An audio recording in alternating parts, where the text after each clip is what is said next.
Graça e paz, meus amados. Está iniciando a nossa lição de número 10. Mais um resumo da EBD para você, aí na sua casa, no trabalho, aonde você estiver. Estamos entrando na reta final desta lição maravilhosa. Essa revista, a qual falou sobre o Sermão do Monte. Falta apenas 3 lições para encerrarmos esse ciclo maravilhoso. E o tema da lição de número 10 é a seguinte: nossa segurança vem de Deus. E eu te pergunto a priori, em quem você tem depositado a tua confiança? Aonde você tem guardado? Onde você tem depositado? Eu quero que você reflita comigo hoje, à luz da Bíblia Sagrada, sobre esse tema. E se você não tem depositado aos pés do Senhor, eu tenho certeza que ao final desta lição, eu tenha te dado motivos o bastante para você depositar aos pés do Criador. Sem mais delongas, eu quero dar início com você a este resumo maravilhoso. Vem comigo!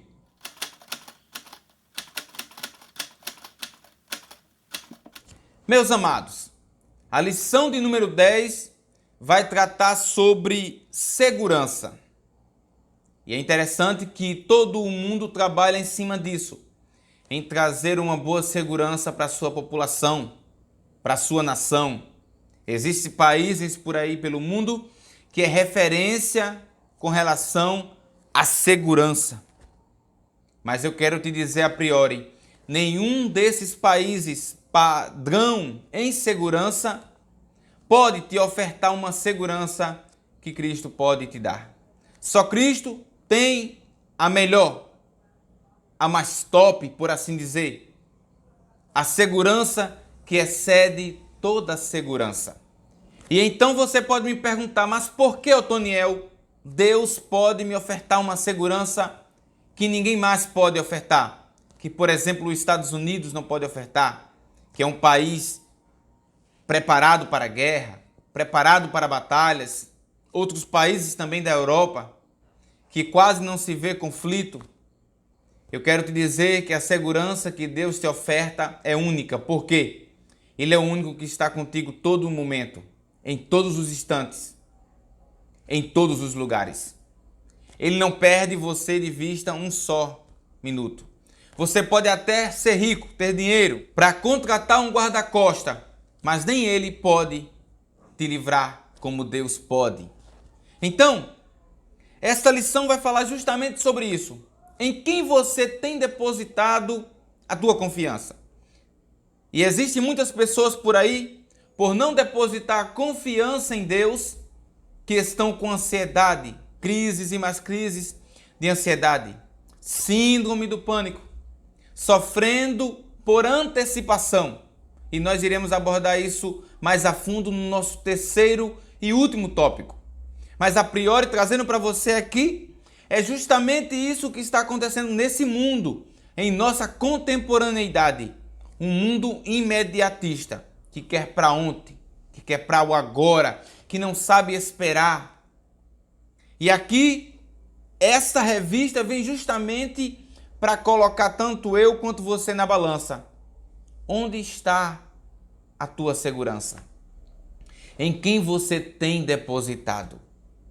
E iremos falar, é claro, aqui sobre riqueza, pois vivemos em um mundo também que corre diariamente para conquistar riqueza, status quo, para apresentar-se diante de uma sociedade com bens, aquisição. E o mundo atual é um mundo que mede tanto você quanto a mim pelo que nós temos. Se você tem um carro, você vale um carro.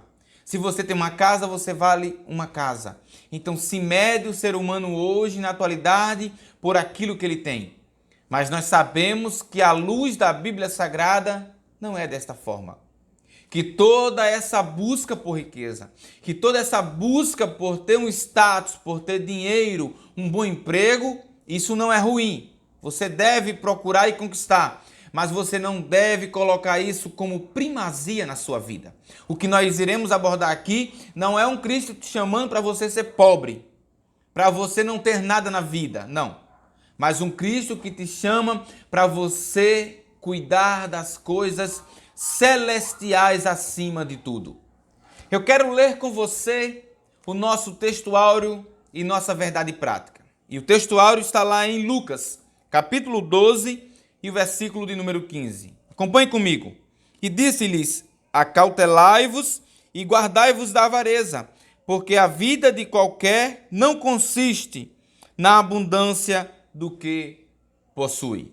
Nossa verdade prática nos diz: não podemos colocar nossa esperança nas riquezas deste mundo, mas sim em Deus.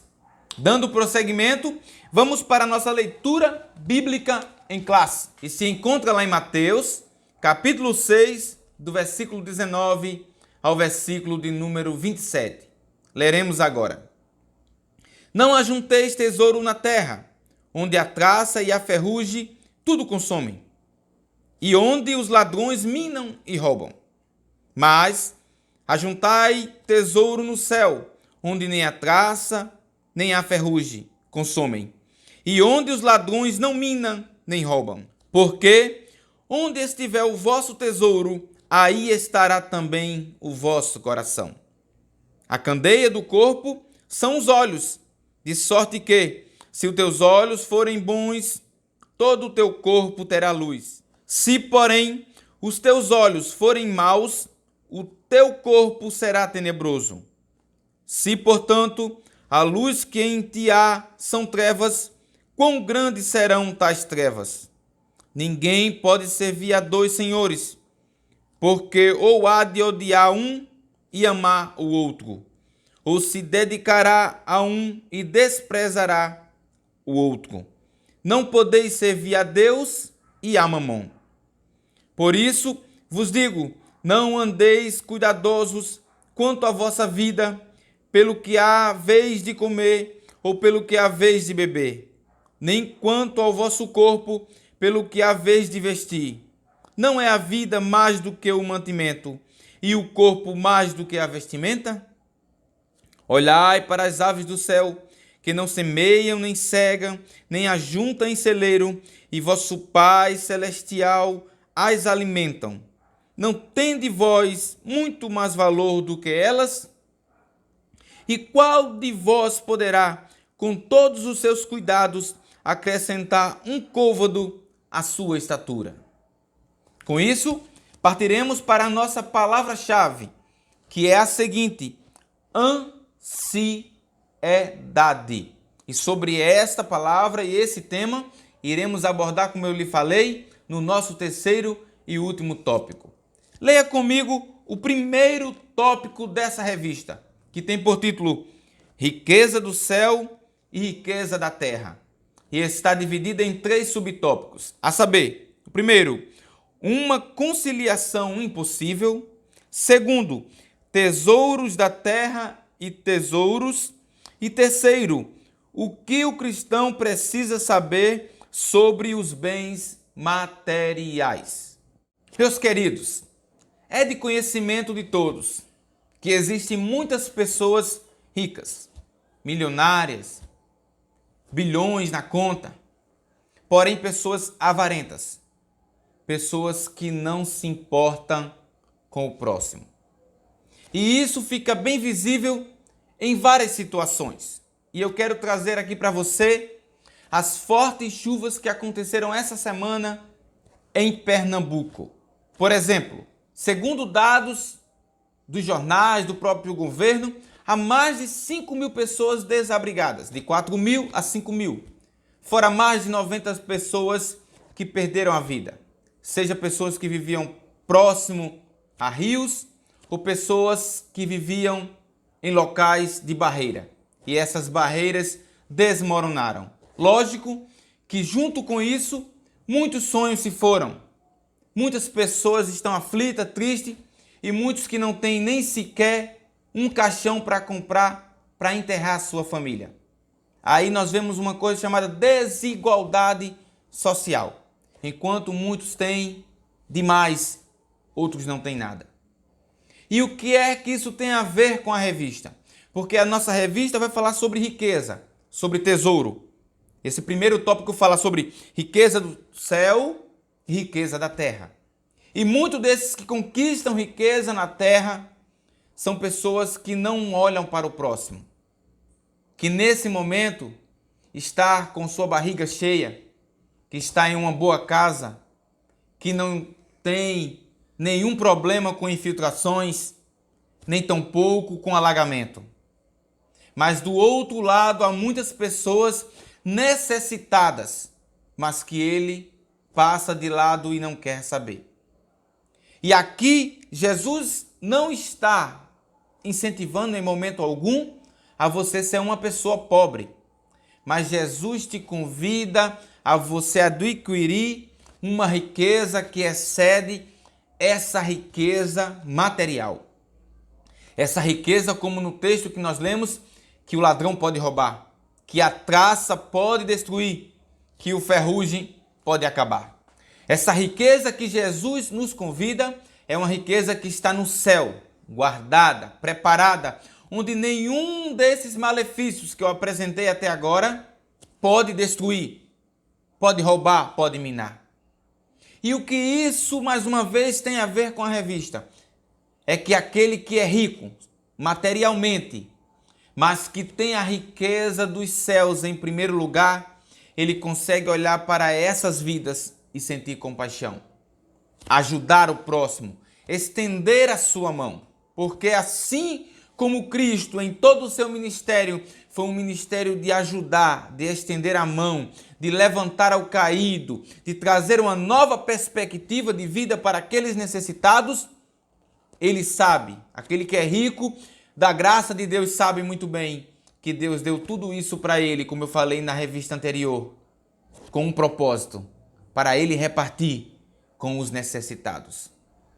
E a riqueza que é essa riqueza avarenta, essa riqueza egocêntrica, que só quer saber em ganhar, em ter, em obter, a qualquer preço, a qualquer custo, nas custas daquele necessitado, nesse momento que ele olha para essa situação, para um quadro desse que eu lhe apresentei, ele não sente compaixão alguma. Mas Jesus, mais uma vez, ele toca em um ponto crucial. Porque os escribas, os fariseus da época falavam, olha, quanto mais rico uma pessoa, mais sinônimo que ele é abençoado por Deus. É uma representação de que Deus está abençoando aquela pessoa. Não necessariamente. Jesus estava falando claramente ali, olha, não é dessa riqueza que eu estou falando. Não é desses bens que eu estou aqui citando. O que eu estou falando para vocês é de algo celestial. Uma riqueza que está dentro de vocês, que habita dentro de vocês e que vocês são apenas mordomos. Sabendo que vocês são mordomos e que vocês devem administrar com muito cuidado, com muito zelo, vocês sabem que vocês não devem ter só para vocês. Que vocês não devem olhar apenas para vocês, mas para aquele que está necessitado. Eu sempre falo isso e eu torno aqui a falar. Há muitos que levantou a mão para aceitar Jesus como Salvador e até hoje não baixou para ajudar o próximo. Continua com a mão levantada. Mas Jesus te convida a você baixar a sua mão e erguer aquele que está necessitado. Assim como nesse momento triste de muitas perdas em Pernambuco, muitos estão precisando, esse é o momento de você como cristão, como servo do Senhor. E eu não estou falando daquele que é rico ou milionário, mas daquele que tem e que pode ajudar, porque Deus tem lhe dado. Não feche sua mão, mas abra, porque há pessoas que precisam mais do que você nesse momento. Esse rico aqui é um rico avarento. E Jesus diz, olha, não tem como você conciliar essas duas coisas. Logo você terá que amar um e odiar outro. Logo você terá que desprezar um e ficar próximo do outro. Não tem como agradar a dois senhores. Não tem como agradar a Mamon e agradar a Deus ao mesmo tempo. Até porque Deus não divide a sua glória com ninguém. Amém? E o autor vai citar, olha, o primeiro tópico é a conciliação impossível. É impossível essa conciliação. Em segundo, tesouros da terra e tesouros. E ele fala aqui, Jesus não aprovou a posição dos escribas, como eu falei anteriormente, e fariseus, com relação ao quê? Ao dinheiro. Eles davam muita ênfase aos bens materiais e viam as riquezas como uma mostra de aprovação divina. Como eu falei anteriormente, mas não é necessariamente isso. E o terceiro e último subtópico desse tópico diz o que o cristão precisa saber sobre os bens materiais. E o autor da revista diz, olha, Jesus não estava condenando a adquirir bens materiais, pois muitos homens de Deus possuíam riqueza, como por exemplo Abraão, Isaac, Jacó, Salomão, foram homens ricos. Mas maior do que essa riqueza era a riqueza de ter Deus na sua vida e saber que tudo que eles tinham foi Deus que deu. Que não foi pelos seus próprios esforços, pelas suas próprias inteligências, não. Mas porque Deus estava o ajudando. E se Deus deu também para repartir com o necessitado. Oh, glória a Deus por isso. O que o crente precisa saber é o quê? É que o crente que conhece as Sagradas Escrituras sabe que tudo que temos pertence o quê? A Deus. E que toda a bênção vem dele. Por quê? Porque ele é o Criador de todas as coisas. Glória a Deus por isso. O nosso segundo tópico tem por título a idolatria ao dinheiro. E tem 3 subtópicos. Primeiro, o coração no lugar certo. Segundo, idolatrando a mamon. E terceiro, a riqueza condenada por Cristo. Você viu que nós lemos na nossa leitura bíblica em classe, no versículo de número 21, o seguinte texto: porque onde estiver o vosso tesouro, aí estará o vosso coração. Há pessoas que fazem do dinheiro, que fazem da sua riqueza o seu Deus, que o autor vai citar aqui como mamon. Essa palavra em aramaico, essa palavra mamon é uma palavra em aramaico que significa dinheiro, cobiça. Veja que coisa interessante. Essa pessoa faz desse mamon o seu Deus. E tudo que é colocado no lugar de Deus se chama idolatria. E essa idolatria traz danos terríveis para o homem. Porque o dinheiro acaba. A vida desse homem acaba. A felicidade não se compra com dinheiro. A saúde, nem tão pouco. A família, também não. Pode até comprar, pode até ter, mas de fachada.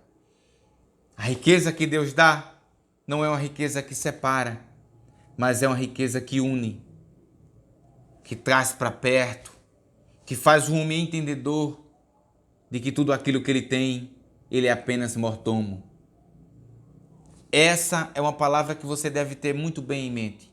O homem, quando esquece de que ele é mordomo daquilo que Deus deu a ele, ele passa a amar aquilo que ele tem. Amar a ponto de tirar Deus de cena. E não amar a Deus acima de todas as coisas, mas a sua riqueza acima de todas.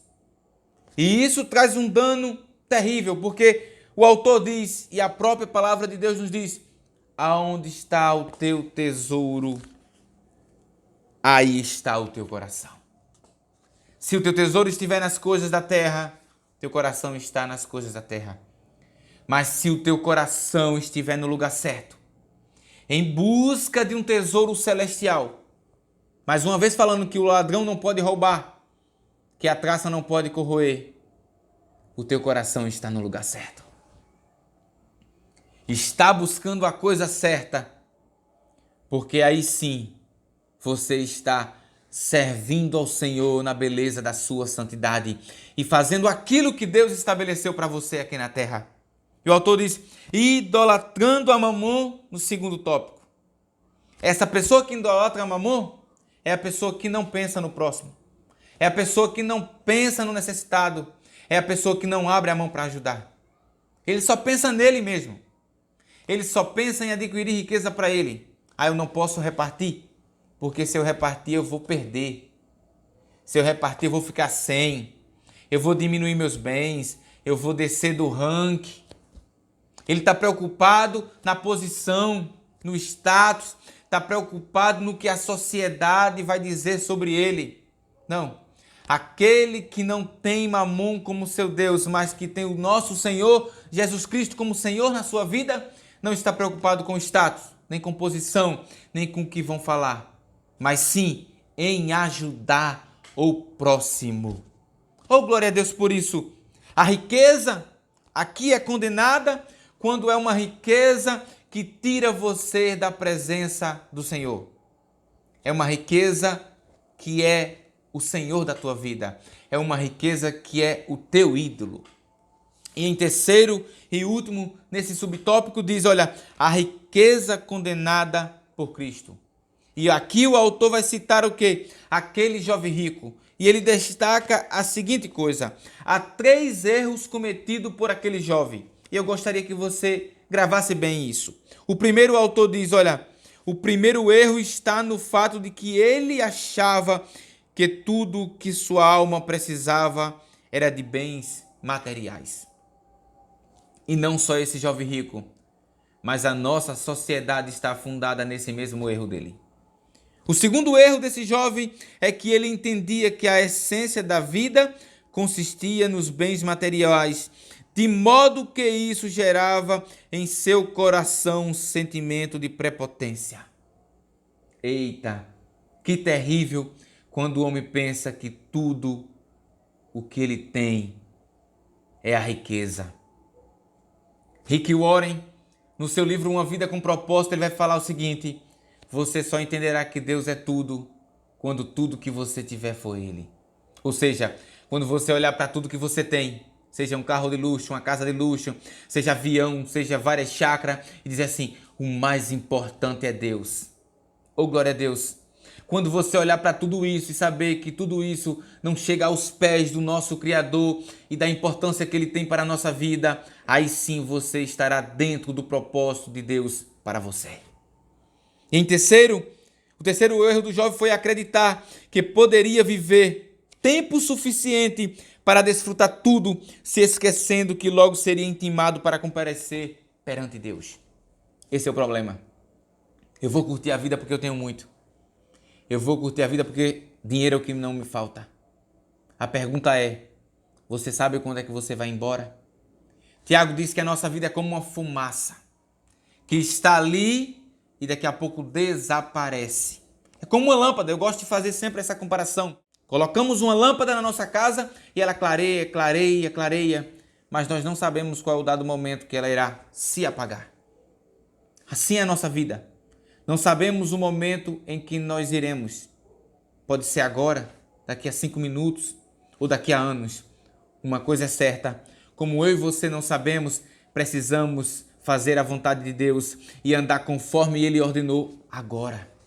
Nesse momento, nesse instante, não depois. Otoniel, quando eu envelhecer eu vou ser crente. Quando eu envelhecer eu vou fazer a vontade do Senhor. Quando eu tiver muito dinheiro, Otoniel, aí sim eu vou fazer a vontade do Senhor. Eu vou dar tudo para os pobres. Não. Jesus te convidou a você começar a dar agora, com o pouco que você tem. Jesus te convidou a você dar o primeiro passo agora. Jesus te convidou a você falar do amor dele agora. Não quando você se aposentar, não quando você estiver em casa. Sabe lá você se terá condição de andar, de caminhar, de enxergar. Faça isso agora, porque você não sabe a que momento você terá que comparecer diante do Criador. Vamos para o nosso terceiro e último tópico. Chegamos ao nosso terceiro e último tópico dessa revista. Eu não te falei, mas eu quero te falar aqui agora. Se você é novo aqui no canal, se inscreve, ativa o sininho para receber as notificações. Temos toda segunda ou terça-feira publicado aqui vídeos, resumo acerca da Escola Bíblica Dominical. Muitas pessoas têm sido abençoadas através desse material e é o que nos incentiva a continuar falando do amor do Senhor. Se você é novo, então se inscreve, compartilha, deixa seu like, comente também isso faz bem para nós. Nós vemos, observamos e sabemos que você tem gostado do nosso material. Mas falando do nosso terceiro e último tópico, dessa revista incrível, que eu estou amando falar para vocês, que coisa maravilhosa, nossa segurança vem de Deus. Que revista, que tópico maravilhoso. E o terceiro e último tópico diz, olha, vivendo a quietude espiritual em Deus.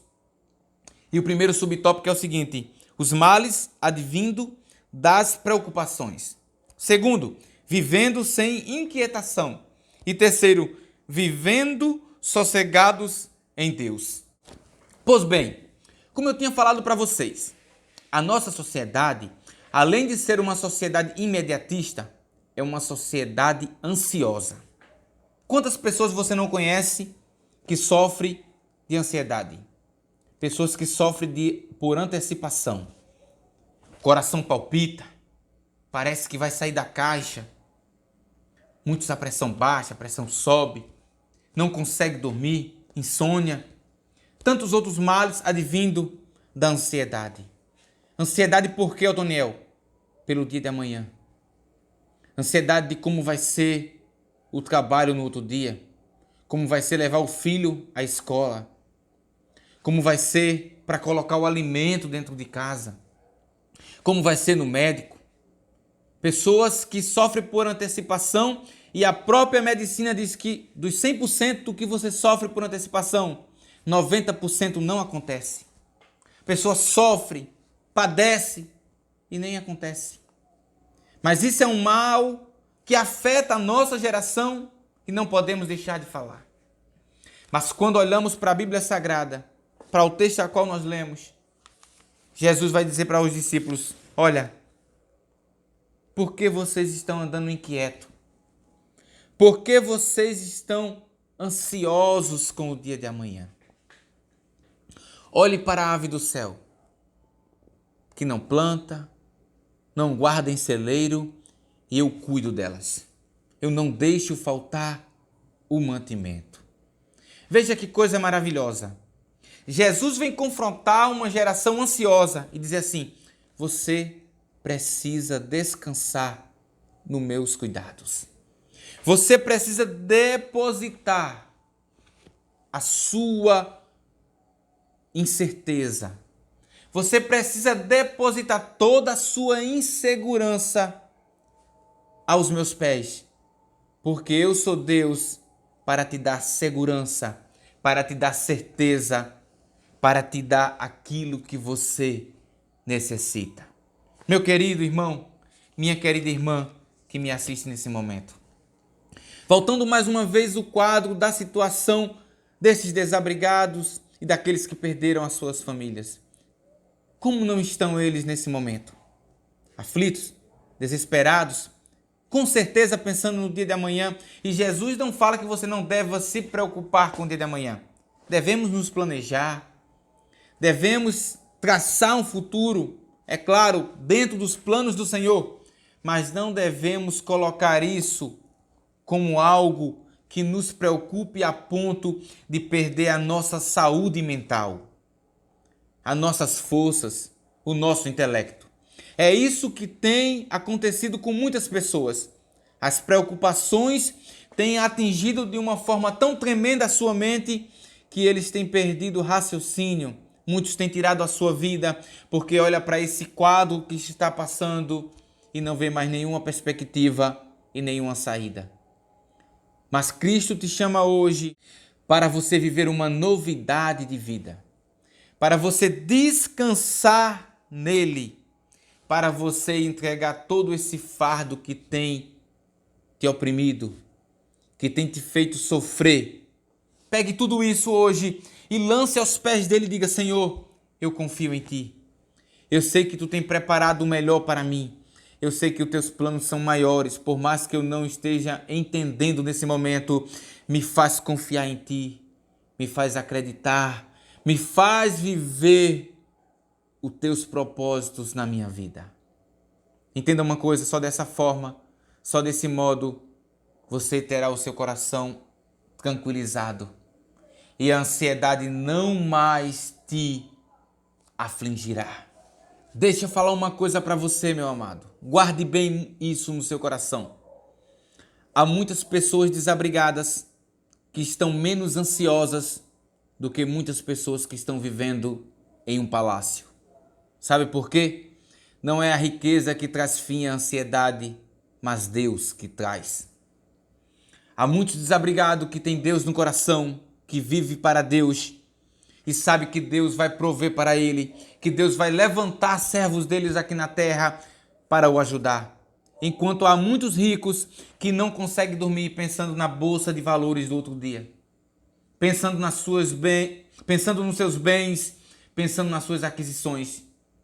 Entenda uma coisa, não é ser milionário, não é ser bilionário que vai acabar com a ansiedade. Quem vai por fim a ansiedade na sua vida, na minha vida ou na vida de qualquer um, é jogar todo o seu fardo aos pés do Senhor. Pedro diz, lança toda a tua ansiedade aos pés do Senhor. E ele diz, porque Ele tem cuidado de vós. Não é que Ele vai cuidar, não, que Ele tem cuidado. Pedro está dizendo, em todos os momentos Deus tem cuidado de você. Então para que toda essa inquietude? Para que toda essa ansiedade? Descanse aos pés do Senhor. Faça do Senhor o teu porto seguro. Faça do Senhor o teu abrigo. E você verá que essa ansiedade vai ter fim. Eu concluo aqui lhe dizendo uma seguinte coisa. Deus não está aqui te convidando a ser pobre. De forma alguma. Guarde bem isso no seu coração. Deus não está condenando o dinheiro. Não. Deus está condenando o amor ao dinheiro. Deus está condenando você ter as suas riquezas como o Senhor da sua vida. Isso sim Deus está condenando. Deus quer sim que você lute, que você batalhe para você ter algo na vida. Mas Deus também quer que você lute, batalhe de forma consciente e esperando nele. Como assim, Otoniel? Que você não faça dessa busca a sua cruz, mas que você faça dessa sua busca um meio pela qual você possa depositar toda a confiança aos pés do Senhor.